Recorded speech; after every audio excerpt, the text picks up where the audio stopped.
Hey y'all, welcome to My Way Mysteries, the channel that brings you interdimensional content, which means that the readings are from a broad and expansive point of view as they are channeled through vast dimensions of space and time and therefore should resonate with you guys whenever you come across them.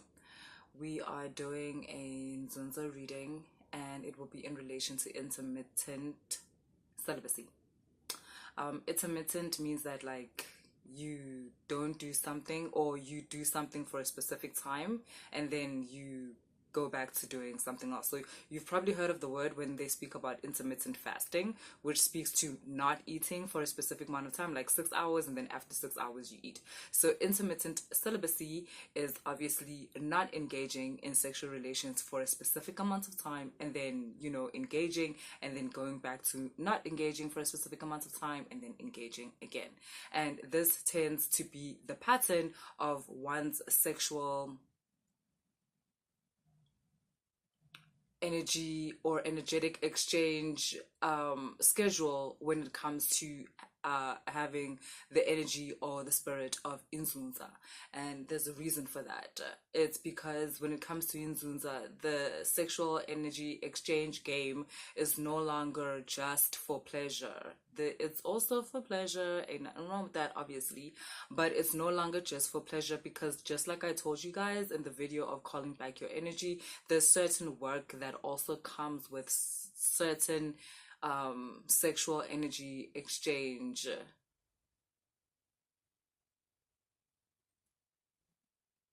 within your life. I've always told you guys that how I got into the spiritual game was through Gnosticism. Um, and with the Gnostics, they teach us that everything is sex. Like,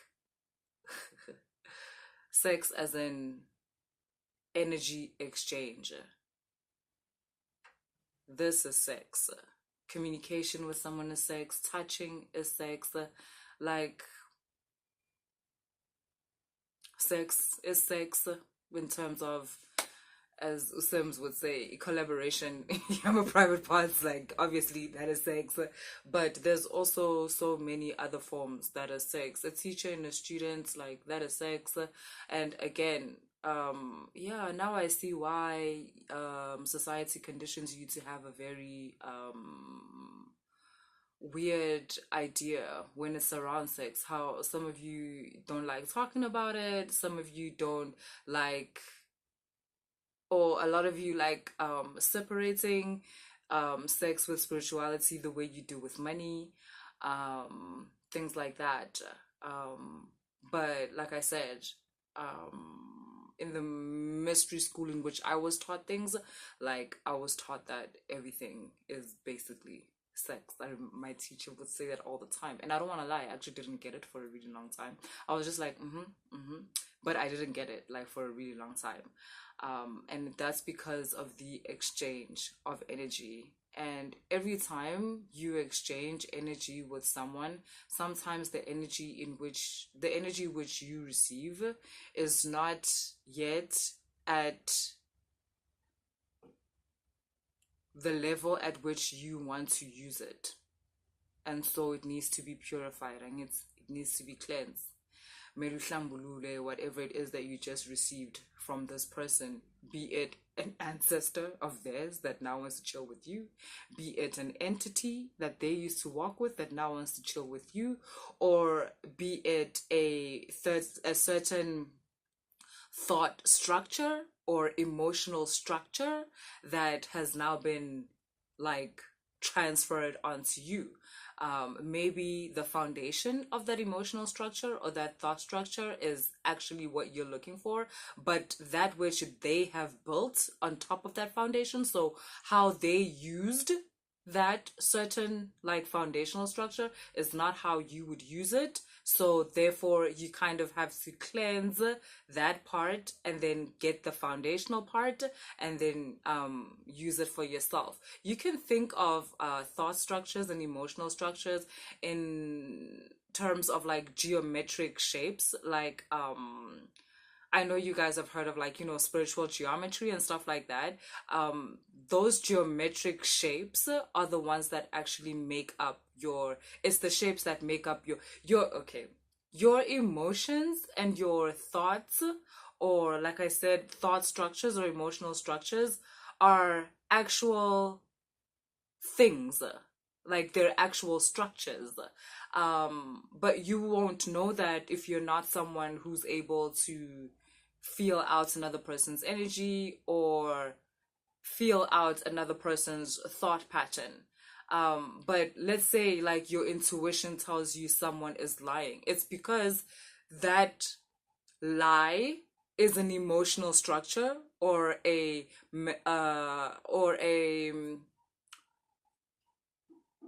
thought structure that has bumped up against your emotional body or your energetic body. And because of the engage that there's because of that engage, there's been an exchange of energy that then tells your energetic body, oh, this is a lie. And that's what we then call intuition. And you're like, wait, this person's lying. But the thing is, you can't prove it because the way in which the information came to you is not seen with what we call the naked eye. Like, yeah. So within our sexual exchanges with people, like I said, not everything you receive is in the form in which your people or your guides want to use it. So there has to be cleansing of those structures, of those entities, of those ancestors, and then they can actually like be incorporated into your energetic field or your energetic structure. And usually that's also why entities would cross that bridge, or ancestors would cross that bridge, because there's a message being sent to Busitina, this is how we would go about doing this. And then the ancestor would be like, you know what, actually, yeah, I prefer that because that's more in line with my gifts, or that's more in line, like I need that cleansing, and this person is clearly not gonna do that for me. Like, I've been in this generation and asking them to do this for the last 3 generations and none of them are doing it. And if y'all are about that, this is what I have to offer. Should you do this for me? Like, let's go. And then that goes about.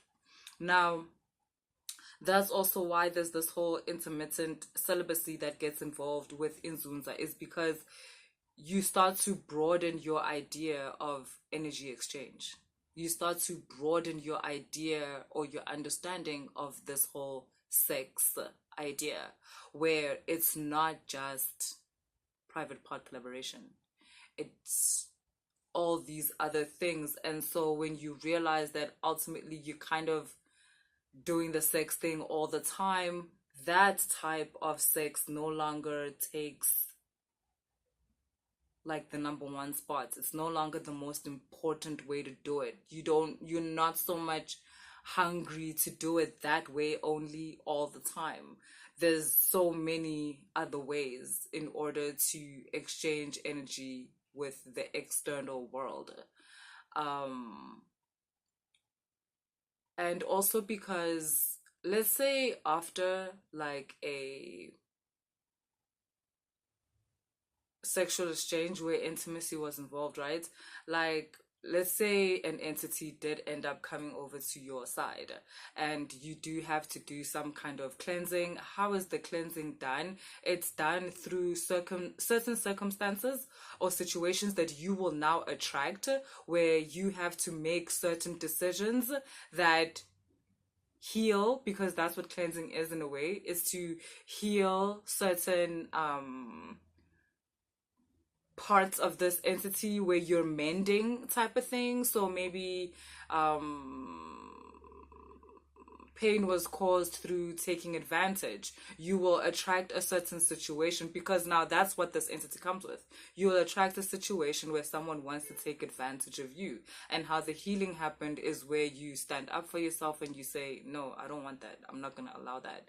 Or like, where you be like, where you're able to sense that this person or this situation is not right for me, and you basically just disappear from the situation, right?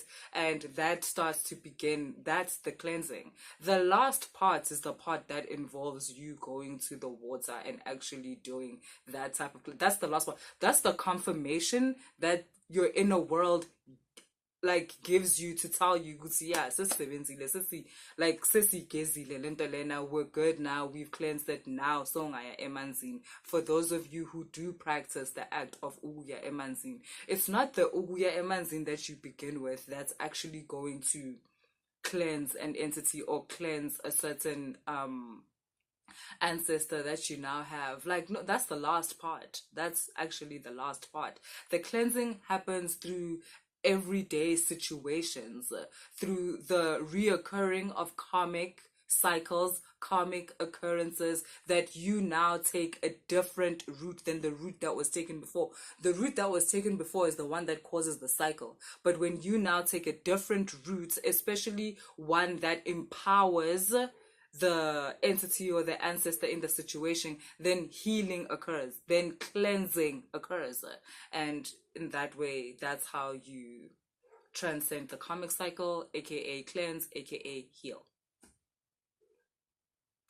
And yes, sorry, I keep digressing. So after an intimate sexual exchange with another person, and let's say you inherit an entity or an ancestor, and you're now having to cleanse slash heal a certain karmic cycle that this entity or ancestor comes with, or this thought structure or emotional structure comes with, that takes time. It doesn't happen overnight. It doesn't happen over a weekend.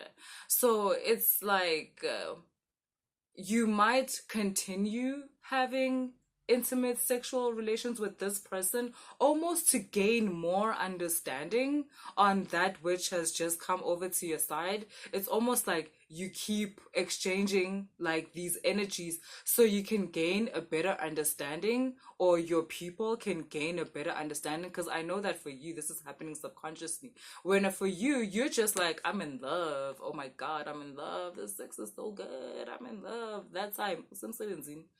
Like, so you'll be gaining more knowledge on what's happening, and then as soon as like that knowledge is gained and whatnot, like then you find that you and this person split. Like, they are either ghosting you, or you now completely find them for some reason no longer attractive. Like, you're good to go. In the stage of INZUNZA, it really just becomes a thing where you just don't feel like it anymore. Like, that's what it feels like. It feels like, yeah, I don't know, I just didn't feel like it anymore. And because now you'll interpret it as, now it's the intermittent celibacy that comes on, where you feel like, I just want to be alone. I don't feel like being touched. I don't feel like being intimate with someone. I just want to be alone. And that's because it's now time to start the cleansing process for that which was exchanged. And so you'll be going through your own process of mending, cleansing, and healing the energetic structure that just came onto your side. I wanted to touch on soul ties, because I also hear a lot of like talk about soul ties. Like, people be talking about sexual exchanges like, yeah, soul ties like forever. Minane, okay, let me tell you the most interesting thing that I find about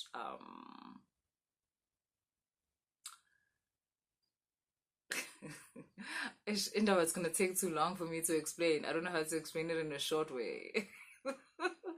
Okay, I'm just gonna say this about soul ties. Like, I don't have issues with that. I don't know why people call it soul ties. I think that's a bit too deep, if I'm gonna be honest. Like, again, you be exchanging energies with everything you interact with. So I don't know why, when it comes to other humans, now we've got this thing, yeah, these soul ties, and it's so dangerous, and I ain't finna do that. And oh my god, like, my soul got tied to his soul. I don't even know what that means, really. Like, what?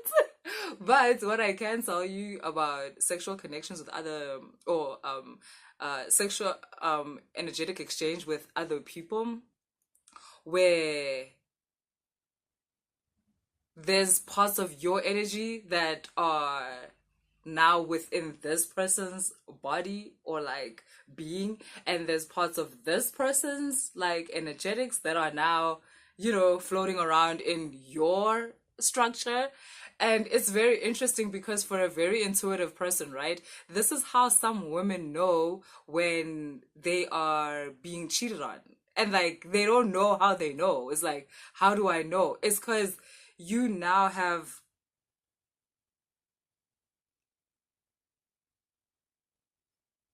you now have certain energetic structures within you that were within someone else. But the thing is, right, they were still within them. So it's kind of like this entanglement type of thing. You guys understand entanglement, ne? Where if something, where it's like two structures that are separate but that are still connected. So if one thing happens to the one structure, this structure reacts also, type of thing. So that's what it is. It's like this energetic structure within you has not yet calibrated fully into your system. So technically it's still another person's energetic structure, right? And so when they go and they now engage with another person, the energetic structure within you kind of sends out the same message. That's how you know. Have you guys ever been in a situation where, let's say, someone was cheating on you with someone from work or with a friend, and like you did, like, let's say you just suspected, like, I'm being cheated on, or there's something like that, this person is being shysty, and then you go to a party or you go to the work event and you see someone, and like you just know, like, that's them. That's them. Like, no one told you. You didn't even really know sometimes that, like, your person maybe is cheating. But the minute you saw a certain person, you were like, that's funny. What the fuck? And it's because of that. It's because you now have an inside, like, person type of thing. Like, literally, where their energetics that are now within you are basically thinking the alarm because of the entanglement. Like, because the energetic structures within that person, I need to are familiar with this person who we will call C now, because you are A, they are B, and this person is now C. The energetic structures within B now know C, but you as A that never met C. But the thing is, you've got pieces of B within you as A, so those pieces are snitching. Like, that's them because of entanglement. And Mina, for me, that's the most interesting thing when it comes to soul ties. It's the reason why some people know also, like, you know, when your person is outside and they get afraid or they get nervous or they're in danger, and people feel like, I felt something in me that told me something isn't right, something like that. When your partner calls you and they're like, are you okay? Like, are you sure you're okay, type of thing, because of the exchange that you guys are constantly engaging in. And so you guys are sharing like certain energetics, and so because of entanglement, there's a communication between those energetic structures, type of thing. And then yes, even when you guys separate, you find that you keep thinking about this person and you feel like you miss them, when actually that's not the case. It's possible that, as maybe you're the one that broke up with the person and like you're completely okay with the breakup, but because you've still got, you know, those energetic structures again haven't yet really been calibrated into your system and they're still registering as theirs, you can feel the longing that that person has for you, but you don't know how to differentiate yet between another person's feelings and your feelings, which is something that people that feel other people's energies need to learn. A lot of time when you find out that you have abilities of feeling what other people can feel or being aware of what other people are thinking, you tend to mistake their thoughts or their feelings for your own, and you learn over time how to separate the two. And it's the same as that. You be sitting there thinking, I miss this person, when actually no, you don't. Like, they actually miss you, they are actually longing for you, but due to the entanglement of the energetic structures, you are feeling what they are feeling. I wanted to do a bit of a tarot reading, but to be honest, I'm not gonna have the time, guys. Like, I'm low on space. I'm so sorry. So but I figure that's enough. I feel like we've said what we needed to say. So yeah, that's it. That's what I came to say today. Yeah. cool, guys. Like, if the reading resonated, please like, share, and subscribe. And if you want to book a personal reading, all the information is in the description box. And later.